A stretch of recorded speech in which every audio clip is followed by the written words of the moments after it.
जय नारायण व्यास विश्वविद्यालय जोधपुर से जुड़े हुए जितने भी कॉलेज हैं उनमें बीए प्रथम वर्ष के हिंदी साहित्य के जो विद्यार्थी हैं उनका जो सेकंड पेपर है द्वितीय प्रश्न पत्र, उसमें 5 इकाई है यानी 5 यूनिट्स हैं और 100 नंबर का पेपर होगा। 3 तरह के सवाल आएंगे, 2-2 नंबर के 10 सवाल हैं, 7-7 नंबर के 5 सवाल हैं और 15-15 नंबर के 3 सवाल हैं। तो जो 7-7 नंबर के 5 सवाल हैं उनमें व्याख्याएं भी शामिल है और 250 शब्दों में उनका जवाब देना है।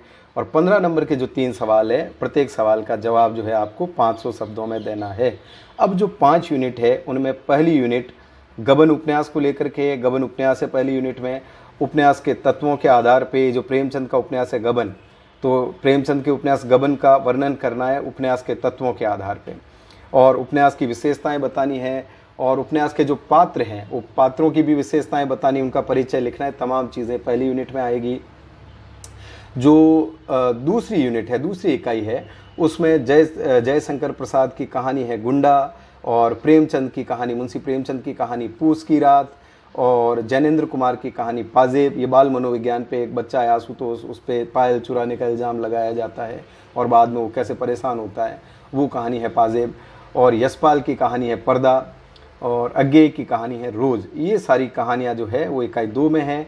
इकाई 3 में फणीश्वर नाथ रेणु की कहानी है लाल पान की बेगम, आंचलिक कहानी है ये। और निर्मल वर्मा की कहानी है पहाड़, मनोवैज्ञानिक कहानी है। भीष्म साहनी की कहानी अमृतसर आ गया, दंगों के परिदृश्य पे आधारित है। और एक जो गली का डायलॉग है कि अपनी गली में कुत्ता भी शेर होता है, तो वो डायलॉग आपको इसमें चरितार्थ होता हुआ दिखेगा। कमलेश्वर की कहानी है दिल्ली में एक मौत। ये बड़े शहरों में जो लोगों का दिखावा है और किसी के मरने में कोई फ़र्क पड़ता नहीं है, जिसके पड़ता है उसके ज़्यादा पड़ता है फ़र्क और ज़्यादातर लोगों के कोई फ़र्क नहीं पड़ता है। तो ये जो दिखावा है, नाटक है, झूठी भावनाएं हैं, वो सारी दिल्ली में एक मौत कहानी में आपको नज़र आएगी। अच्छी कहानी, आप पढ़िएगा इसको।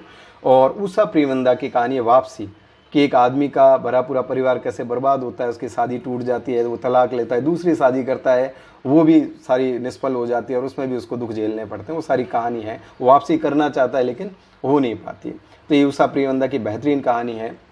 और चौथी इकाई है, उसमें द्रुत पाठ के कुछ कथाकार हैं, चंद्रधर शर्मा गुलेरी है, सुदर्शन है और रांगे राघव है। 5वीं जो इकाई है उसमें निर्धारित कथाकार है, उनमें कौन कौन है, मोहन राकेश है, मार्कंडेय है और राजेंद्र यादव है।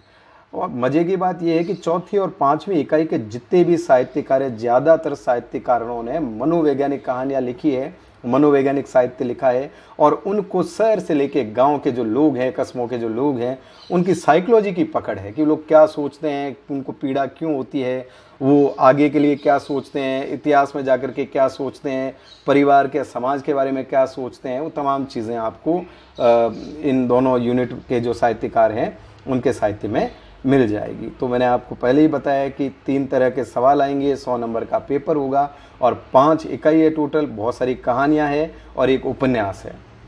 तो कहानी और उपन्यास से मिल करके ये सारा पेपर बना है। तो आप लोग थोड़ा इस पेपर पे फोकस करिएगा। Thank you.